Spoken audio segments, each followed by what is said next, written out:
different people mean different things when they say hook. And so in most theatre and film songwriting, the hook pretty much is the title and is that word or phrase you repeat a few times, usually in the chorus, pretty much always in the chorus. But then obviously I know, I have friends that write more pop, commercial music or producers, and the hook is just the catchy bit in the chorus. But I try and think about hooks kind of more broadly. And again, this is like trying to get to the fundamentals of what make a song work. I kind of think a hook, I say it can be anything, not quite anything, but to me a hook is just anything that makes a song catchy through being repetitive and distinctive, if that makes sense. And obviously the chorus melody is a big part of that. You want, if you're writing that kind of music, you want that to be very catchy and simple and repetitive.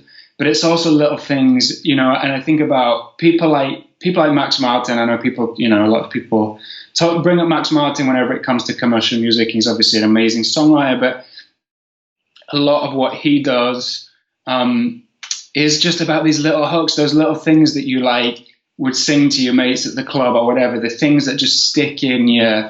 I think about, I was listening to some Max Martin songs the other day, and listening to Baby One More Time. When that begins, you're like, dun, dun, dun. And I know that's only 3 notes, but that kind of is a little hook in its way. So, and you get all these different things coming in, or Britney, it's Britney bitch, or whatever it is, those things that are just even 2 or 3 words, or just a melodic figure, or, anything that can hook people in, essentially. But obviously, the 2 big ones, the melody of the chorus is going to be hooky. That's a big part of it.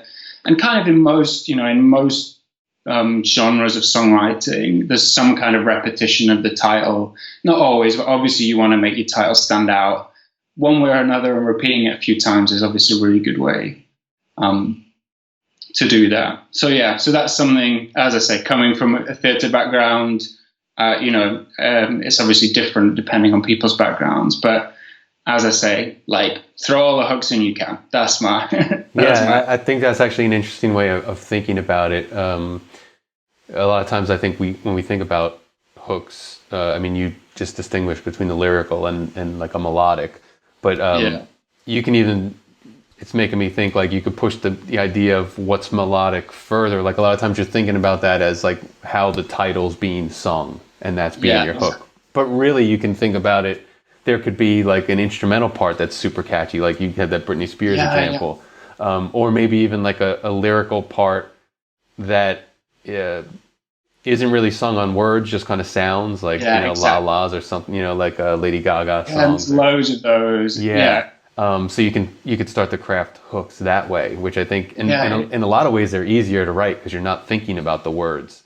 So you can focus right in on what's making this super catchy, how can I make this super catchy and put that in your song and think of that as your hook, and that'll be how you... Exactly. All those things at once. And I think about Havana, the Camila Cabello song, and that groove with all the piano stuff. I'm not trying to sing it, but that's really hooky and repetitive and whatever. And then she comes in with Havana, na, na, na. And it's exactly it's those 2 things. Havana is the lyrical hook, it's the title, but also that na, na, na, na, na, as you're saying, is that's also catchy and repetitive and going to kind of stick in people's. So already that's 3 hooks going on at once. And, if we put the track up, we'd probably find more. But so I kind of encourage songwriters to think of hooks as just a kind of stylistic thing of what are all the little things that are just going to, and that's why they call hook, right? I'm doing that now with my hands, but that is the reasons that hooks are in there. That's the reason hooks are in there.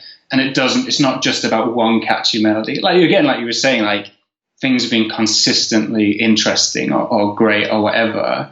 And every single word is not going to be a hook, but you do have plenty of opportunities to put those things in that are just going to be catchy and make your song memorable, and in that way. Where can people go to find out more about you and what you do and teach and all that kind of stuff? Yeah, sure. So the best place is just to go to thesongfoundry.com, or just hit it in Google or whatever. And basically all the stuff is on the site there. There's I can't remember how many, it's like 60, 70 articles I've written over the past few years. There's all the info about my book. If anyone is interested in working with me one-on-one, all the details. Great. And I'll put a link for that below so people can get to it easily.